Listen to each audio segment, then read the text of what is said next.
Yeah, I'm going to say what everyone's thinking and get ahead of what I assume will be the dominating story today about this list, which is the Sidney Moncrief disrespect must end. Let me tell you about the Bucks and the... No, okay. By the way, Sidney Moncrief should have been on the list. However, he was not the biggest snub. I don't know how Sidney doesn't make the list. Sidney, I'm here for you, man. I love Sidney, but no. Dwight Howard not being on this list is an indictment of the entire list. If we're throwing guys off because they're unpopular, then someone tell Rick Barry, because he's out too. This is an indictment on the process, and it makes it seem a little too much like the cool kids table at lunch rather than the most prestigious group in NBA history. Dwight Howard, 3 times in his career, was the Defensive Player of the Year. Dwight Howard, 4 times in his career, was top 5 MVP voting. Dwight Howard was the best player and the only all-star caliber player on a finalist on a team that beat LeBron in the playoffs in a series. LeBron averaged 38, 9, and 9. Dwight Howard had a 5-year peak that rivals 35 guys on this list, dwarfs the peak of at least 15 guys on this list. And I'm not trying to kick guys off, but Ray Allen made the list. He, of course, never had a top 8 MVP finish, much less top 5. He was All-NBA twice. Reggie Miller made this list. He was 3rd team All-NBA 3 times. That's it. He never once finished top 10 in MVP voting. Paul Pierce made this list. He was 4-time All-NBA, Broussard or Wildes. I'm not throwing Paul Pierce off the list. What I am saying is Dwight's resume, Broussard, is not borderline top 75. It's borderline top 45, unquestionably top 65, and probably somewhere in the middle between 45 to 65. He didn't get on the list because Shaq's made fun of him for a decade and because people don't like him. It's unfair. And that is, without question, the biggest indictment on the list as a whole.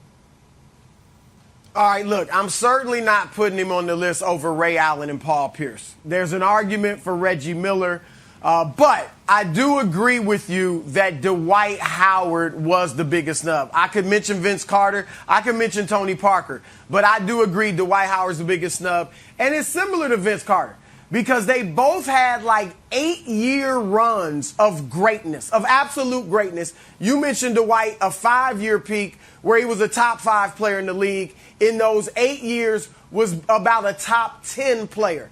The problem for Dwight is that, and look, and I'm with you, Nick, the committee of voters is supposed to be above this.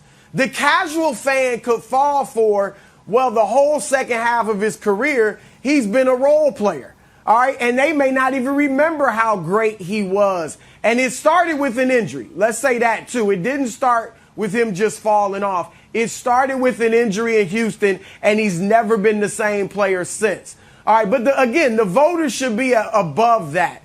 And like you said, he became viewed as this giant goofball. All right, but like you said, Dennis Rodman's on the list. All right, so let me say this, too.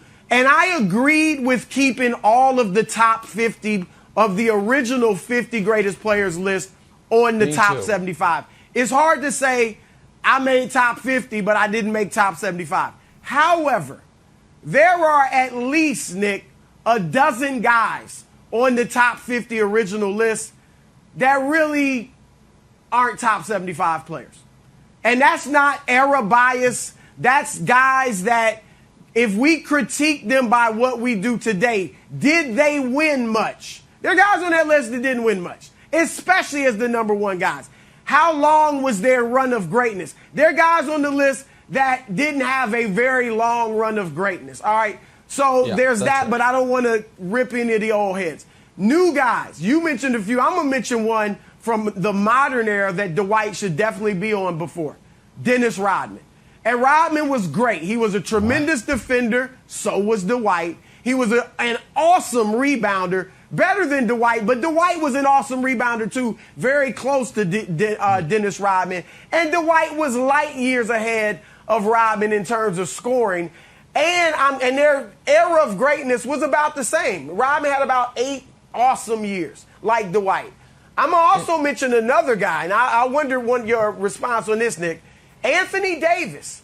Now, if it plays out as we think it will, and maybe Davis wins more championships, maybe a finals MVP, it's different. But at this point, Dwight Howard over Anthony Davis all day, every day. Better rebounder, both great defenders. Anthony Davis scored more, but here's the thing. Dwight was the anchor, as you mentioned, of an NBA Finals team that beat LeBron. And Anthony Davis, in 7 years in New Orleans before he got to LeBron, made the playoff twice as the number one guy. And won one playoff That's series. Right. Now, the injuries. So I would put him ahead of Anthony Davis as well. AD, listen, the AD Dwight discussion is closer than people give it credit for the totalities of their careers. Again, if the time stopped today, which is the point that you're making. Now, where AD does get some check marks that some of these other guys I mentioned don't is he also has top 5 MVP finishes. He also has a handful of first-team All-NBAs, which matter a lot to me. We got to keep in mind when we're comparing All-NBAs, up until the late 80s, there was only first and second team All-NBA. So a guy like Reggie Miller, who has 3 third-team All-NBAs, if you played an earlier era, that gets you nothing. But as far as time stopping now, here's an example of why I think this is so unfair, Wildes. Damian Lillard is on this list. I'm fine with that. It was very, very close. But Dame has, at this point, played in his career about as long as Dwight before Dwight had the fall off. Dame has made All-NBA 6 times. Dwight did it 8, of course. Dame top 5 MVP once. Dwight did it 4 times. And Dame has nothing close to the individual honor of the 3-time Defensive Player of the Year. It feels like what this list is telling me by including Dame and not including Dwight is if Dwight would have retired after his first year with the Rockets, he makes the list. That somehow he played himself off the list, which should not be able to happen. And so, like, it's to me, it's really, really unfortunate, Wildes, that this to me was about Dwight's personality. It was about that people don't like him, and so they penalized him, and that shouldn't happen.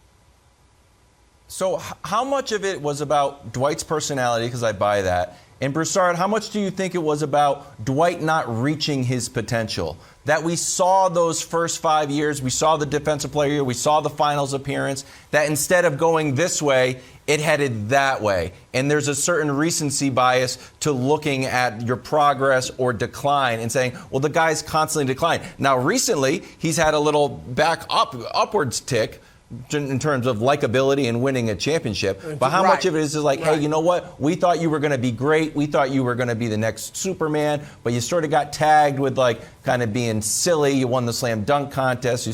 You had the awkward press conference with Stan Van. I think that personally was like the beginning of the end of sort of like, this guy's on the out. So how much of it do you think is because he didn't reach his potential? I think, Wildes, that's a big part of it. And I think that's the same thing for Vince Carter. That's the thing. When you play, like Vince Carter and Dwight Howard have played, 8, 9, 10 years as mediocre role players. I mean, really. And people forget how great you are. If you look at the modern era guys on the list, you never really saw them as mediocre players. They left maybe after a year or two, if that, of being okay. Okay, they didn't stay around to play for 10 years, come off the bench and things like that. So I do think that's a huge part of this.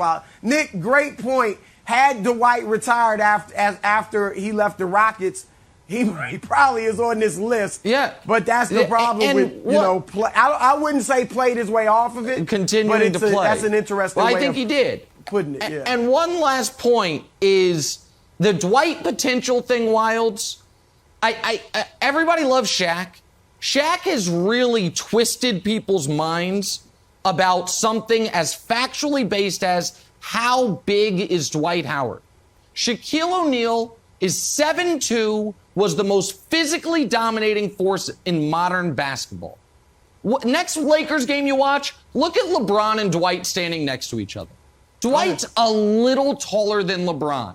This idea that Dwight was supposed to be able to do what Shaq did and just easily score 30, he's not the biggest guy on the court. He had amazing athleticism for his size, but it was because Dwight called himself Superman and played for the Magic, Shaq put a target on his back, and I really think that helped pervert, if you will, America's expectations of who Dwight was ever going to be as an offensive player. Jenna, it's not to let him off the hook for not evolving his game, but he was never going to be Shaq. He never could have been Shaq.